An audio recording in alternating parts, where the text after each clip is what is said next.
this was posted by Uprocks and Hip Hop DX, and it's 2 posts that I saw in celebration. I was shocked it wasn't more. But it says this is called How Euphoria Initiated Kendrick Lamar's Master Plan. So let's go through it. I wish I had that. It's a Wonderful World music playing in the background, which was the original theme song music for Family Matters, which now in retrospect they have shit on the version we know today. So Euphoria was a response to Drake's hoe ass push-ups.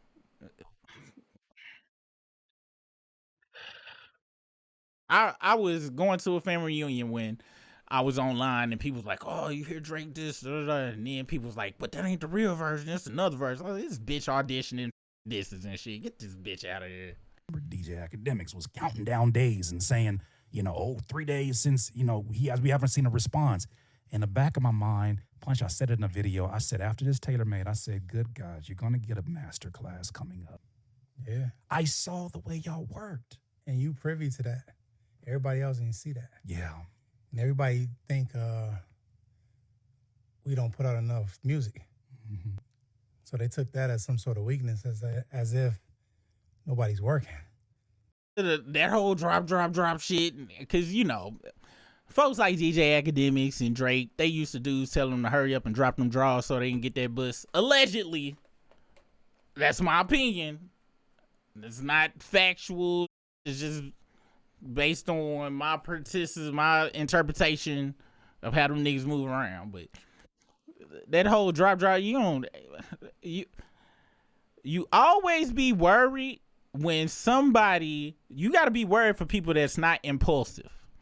Them niggas impulsive. People who are not impulsive that's why it's the same with quiet. It's not people be quiet. It be people that actually use their brain. The smartest thing you can do in life in all situations is shut the up until you go actually do some shit. And that's what Kendrick showed masterfully. The I'ma show you. I can show you better than I can tell you. It's great. This is greatest. That's how you do. Then Euphoria proves his silence was for a good reason. How many more fairy tale stories? All right, this nigga not letting people play this for free no more, so y'all get the grift. Y'all get the gist of it. But I'm talking about that song was so, I remember, I'm getting goosebumps thinking about this shit. No, when I heard that song, my phone, like the next day, my phone started going off like, this motherfucker saying shit that you was saying. I know you heard this. I know you super happy. I was like, you goddamn right. Also, I told you so. I told you so. And you was listening. I told you some hoe ass dinner. Then I tell you it was some hoe ass. It was the greatest week of I told you so's of all time for me. But like I said, people started. Wait, that's true. Like, or some people heard some. They didn't even know, really. And then they started going back and old posts started coming up and shit. The ghostwriter shit started coming up. All sorts of shit. Then they started listening to old songs and be like, well, this motherfucker is a stranger. He ain't never just had never a good situation. Everybody hate him. Everybody hating on him and shit. You can't trust nobody. You can't have no new friend. Like, that's all cute and when you're a teenager, not when you're 40 years old. So, yes, it was a great day. But all of his hoe assness was put on display in Euphoria.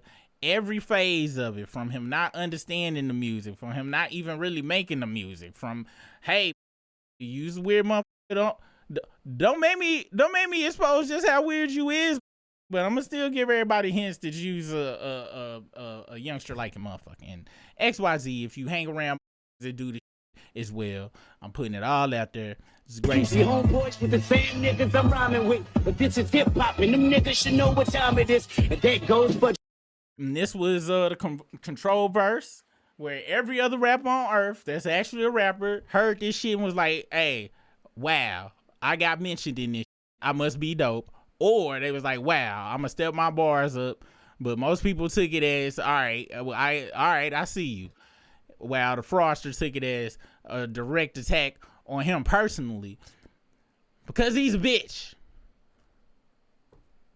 There was rumors that there was an 18-minute version of that. Had you ever heard anything about that? I don't know the length, but it was definitely longer. I will pay Nintendo Switch 2 levels money to hear that version. I will.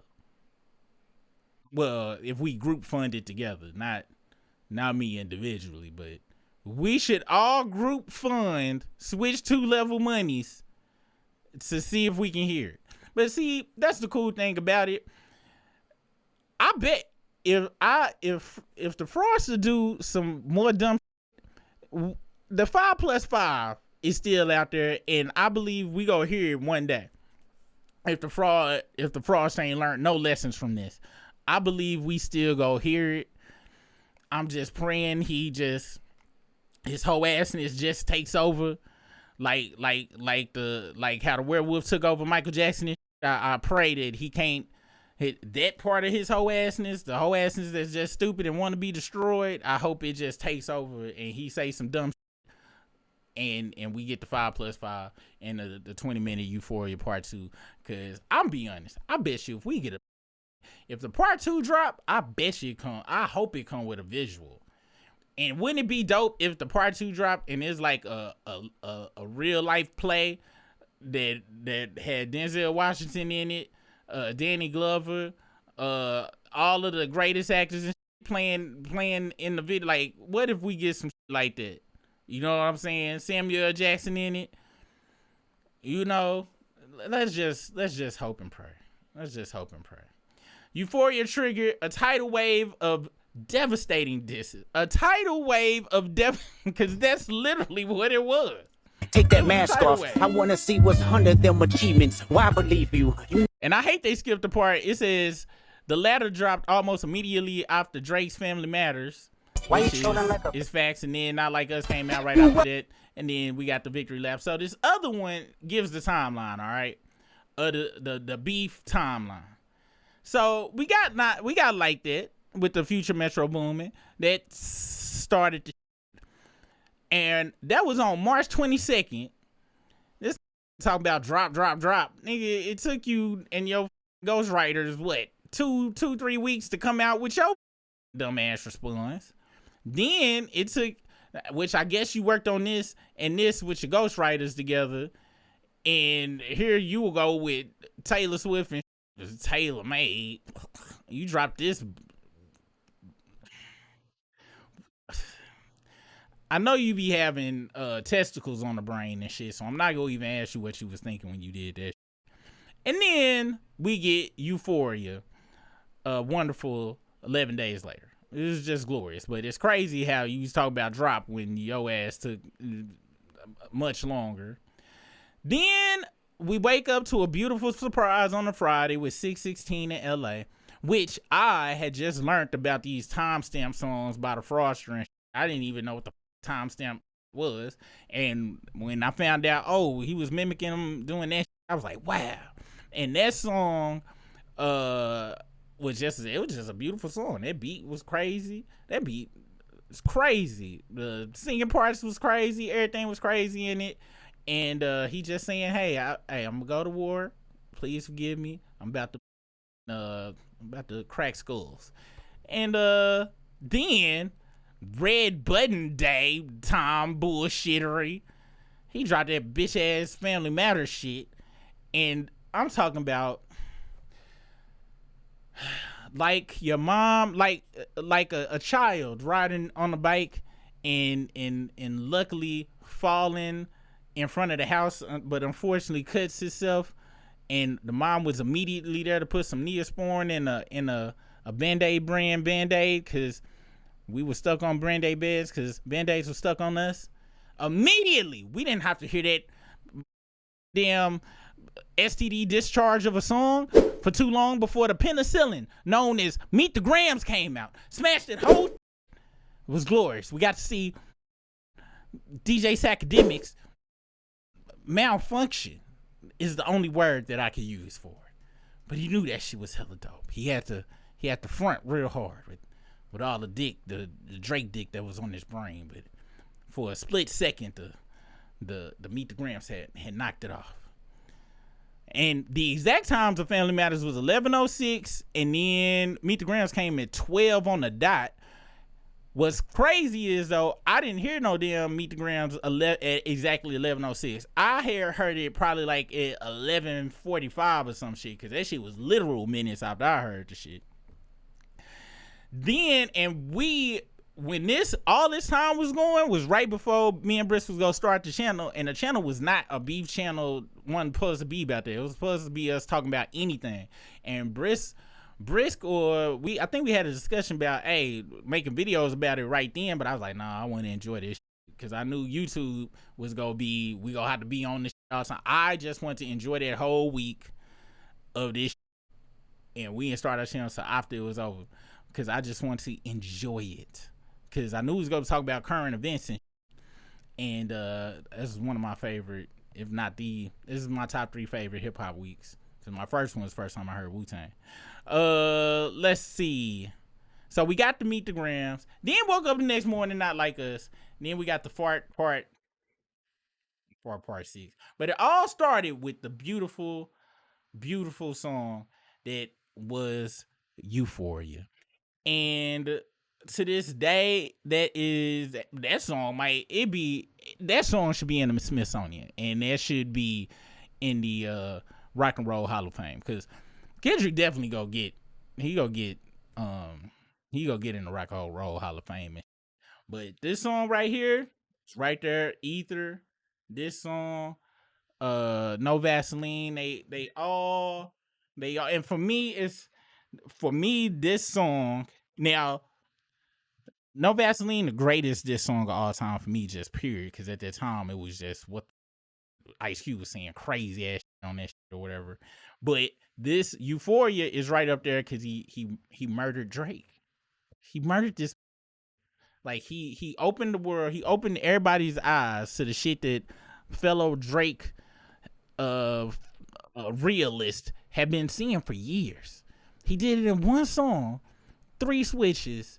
And I'm talking about just pulled the covers back, and then proceeded to pull the layers back with 616 LA.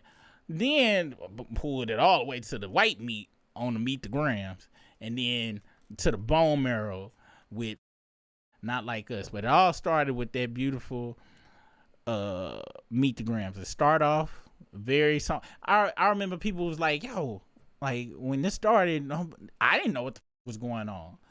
But then as soon as them horns came in, hey, it got on there. And then next thing you know, it's a 3-6 Mafia-esque beat, which I didn't find out. I think Tiptoe was somebody put me on that last switch was a Frasier Boy sample from Going Off That Bay. It's like wow. It's like wow. Not Like Us is like Hit 'Em Up, yeah. Like I'm talking about, it was like a fully automatic weapon, Not Like Us.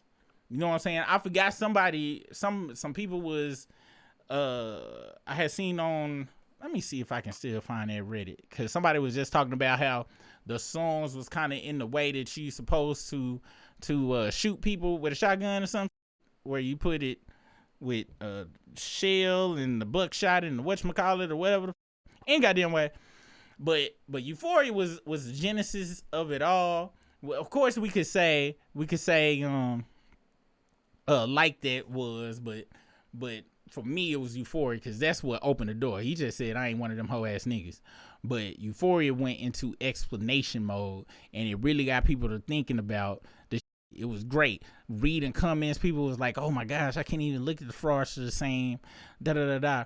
And what was really great about the whole was Fraudry's responses.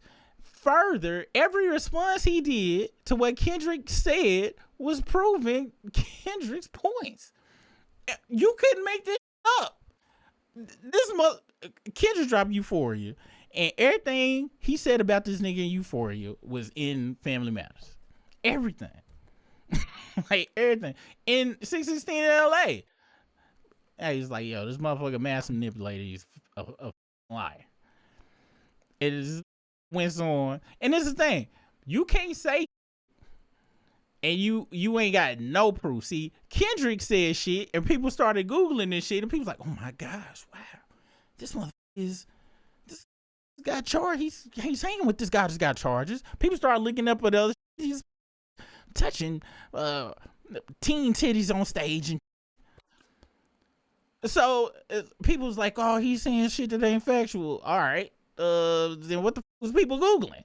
What was we not see? Drake just went on and said a whole bunch of shit. And was like, man, they free Kendrick's the son's real dead. Nothing's coming up, buddy. I don't see it. It sounds like some shit you just made up, pal. Like you tried to make a catchphrase out of it, and the day free turned into A minor. It was great. It was great reversals how that shit was going. You know what I'm saying? His responses further opened people's eyes on, wow, this is a bitch ass. Then, on top of all of that, he started suing. And instead of suing on some where his main focus should be with the UMG and the renegotiation shit, no, he is pushing forward with defamation. And my people looking at me different now. People looking at you different because you went out like a bitch in a battle. That's to be honest. That's the for your fans that look at you different. All that other they probably let's be honest. His fans and shit they just looking at what is being presented. He looking like a bitch.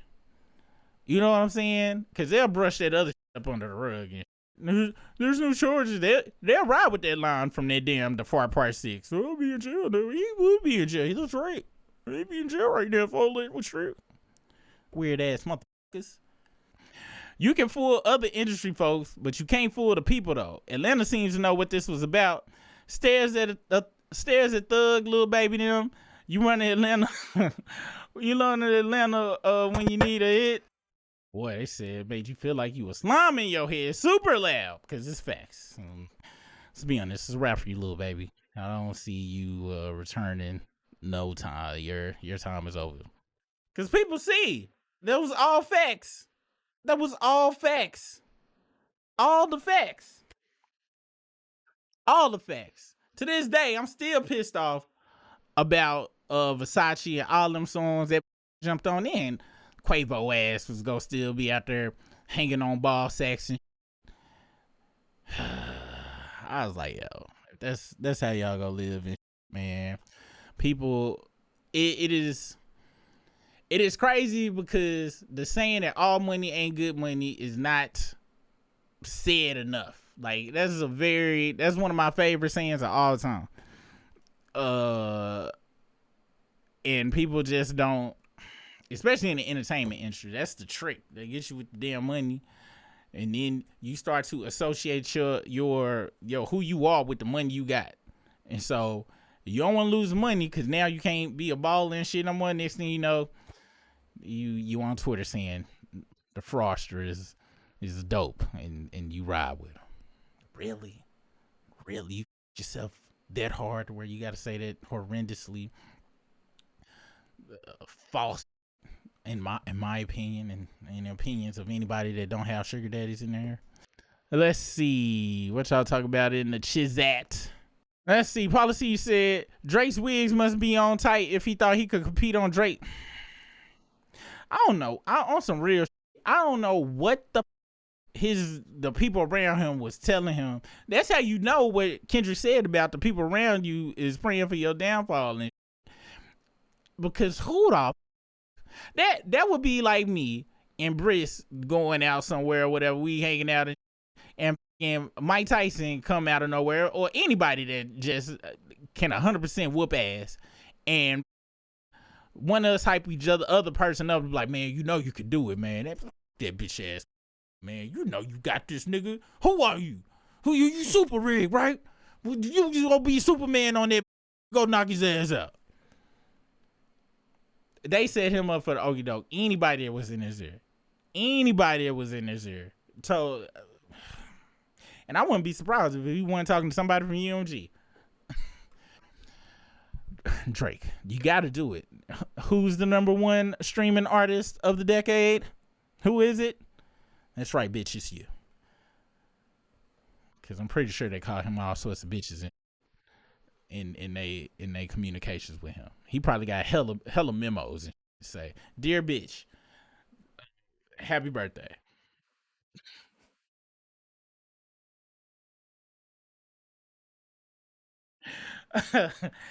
I'm like, I will bet money on it. Let's see. Look, I can't be playing the stuff. Somebody put it in there right. It's the copyright. Okay. Well, thank you so much. Also, I thought y'all could hear it too, but I guess I was wrong. But I got blessed sideways. I don't have to edit that shit out later, so good for me. I remember on the Super Bowl, folks came on, was like, "We can't see it." I was like, "If you want to see it live, I know there's other motherfuckers showing the Super Bowl. Not over here, buddy. Not over here." No, I've learned my lesson on the strikes. It's gonna have to be something very substantial for me to go and get them strikes. The NFL don't be playing. Policy said, honestly, I don't think Drake's career would have ended when he was caught red-handed in black. I would have thought. When Pusha T came out with his, I was shocked that did not get like. But no, in retrospect, I shouldn't be shocked because immediately, I'm talking about like, I believe it was like the next day, at least in the first week, Jay Prince took his ass on the Breakfast Club. Was like, "Oh, we ain't rolling in the mud with the pigs. We're not getting dirty," because he knew. I truly believe Pusha T was gonna Kendrick that nigga with that Surgical Summer shit. I believe he was gonna be pretty much on the same trajectory of information, and I believe that. And at that time, Jay Prince had his hands all the way in the Froster's pocket, like it was in there like this. It was in there like I believe Baca's and Chubb's hands be in the Froster's drawers. That's how far I believe that, and he was not gonna let that money train stop. So he immediately because they said the Froster wanted to say some back, but they had somebody that got some it's called a brain. Stop that shit. You know, and I believe whatever Fraudry had back to say probably would have it probably and that also mean whatever he had back to say was probably on some part 6. And Jay Prince was like, "Look, bitch, you know you can't, you not built for none of this hoe. Now get your ass back on the block.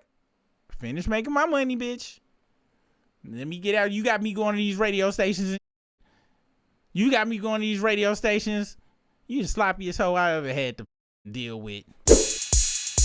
It's 7:15, that means the struggle stream, but we probably late, so it might be 8. You know, I just ate on this freestyle I created, so hit that like, subscribe, cause we about to go live.